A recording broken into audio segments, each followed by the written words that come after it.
So we'll go ahead and talk a little bit about the third trimester. At the beginning of that, we ordered our baby furniture and set it up and got the nursery ready. So we've had that together for a while.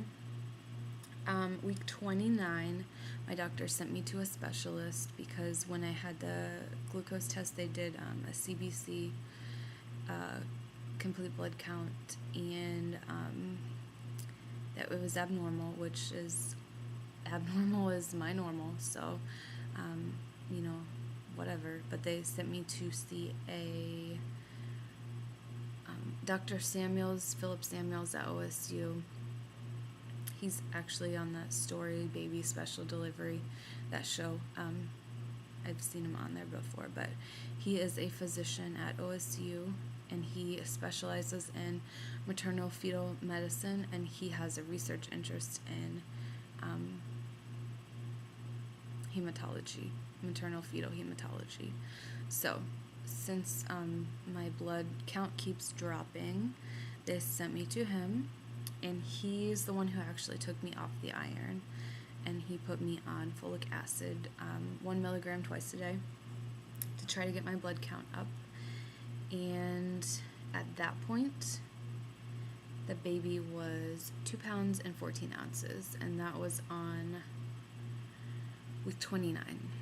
So at that point, everything was pretty much normal. I guess that's kind of a normal weight for a baby at that time. So the following week, exactly 1 week later, I had another ultrasound. This was for week 30, my week 3D ultrasound. And my 3D ultrasound center was called Ultrasona, and it's actually a diagnostic 3D ultrasound center. They have a physician that they consult with.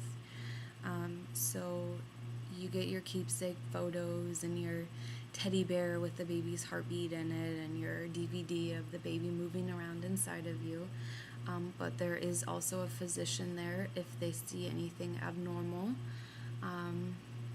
So that's why I chose to go there, is because I knew if they did find something, that they wouldn't just send me out the door or not tell me that they actually have someone there to handle that kind of thing. So anyways, baby was 3 pounds 9 ounces 1 week later, so he gained almost a pound in a week.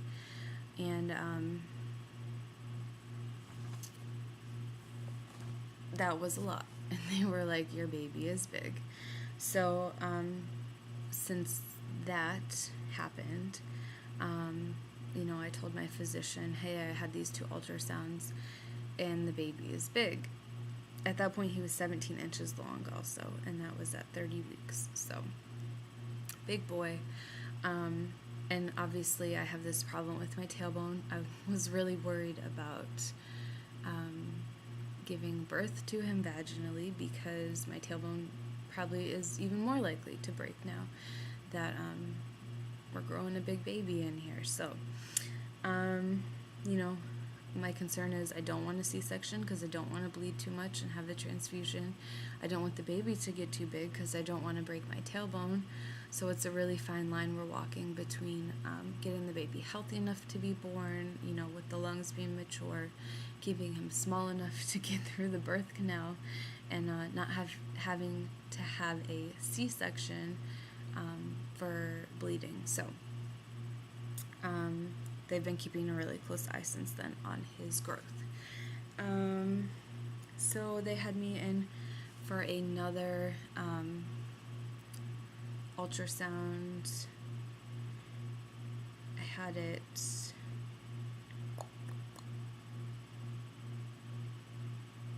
I think at 31 weeks, so just a week later, and he was 4 pounds and 9 ounces, so another pound he gained in a week. So this is scary. He's gaining a pound a week, and I have 10 weeks left. So, that was a little scary for me to know he kept growing that big that quickly. So they had sent me to a specialist at St. Anne's in Columbus, and they said, yep, the baby's still big. He's measuring about 3 weeks bigger than he should be, according to the ultrasound. My fundal height was also about a month ahead of what it should be. So he's measuring big, I'm measuring big. So they had me back last Friday, and it's Monday now, so a couple days ago, and he was 6 pounds 11 ounces, and that was at 35 and a half weeks. So I'm 35 weeks and 6 days now. So he's been gaining like an ounce a day at least. So he's probably 6 pounds 14 ounces by today. And they expect him to gain half a pound to a pound a week from now until I deliver. So he'll probably be at least 8 pounds. They said they want to do a C-section if he's over 8. So they're going to keep doing ultrasounds and checking me weekly to see how big he is. They also said they don't want me to go past 40 weeks. So if I'm 40 weeks, they'll induce me. And they just checked my blood count again. It's still at 8. So that's still a concern. They said they don't want to do a transfusion beforehand. They'll just do it at delivery if they have to. So that's what I know about that. I did take some classes at the hospital. My husband and I did. We took a breastfeeding class, which was pretty informative. And we took Lamaze, which I was pleasantly surprised. The Lamaze classes today are not about breathing like they used to be. At least mine wasn't. It was more about comfort techniques and what your partner can do or your labor coach can do to help you through labor. Mostly they practice like massage techniques, relaxation techniques, and stuff like that. So that was a pleasant surprise for me. I expected to go in doing all the silly breathing and stuff, and they didn't do that, so I was happy. And then we took Heading Home the first 3 months, which is a class about taking care of the baby when you get him home. So that was exciting. Also, for my husband, that he got to practice changing clothes, changing diapers, learning how to bathe the baby, take care of the circumcision, all that kind of stuff. So, had 2 baby showers, got a lot of good stuff. We have a pretty big family. My husband's dad has 11 siblings, so all of them live in town. So it was a good turnout, and we got a lot of stuff we needed for the baby, so that really helps. And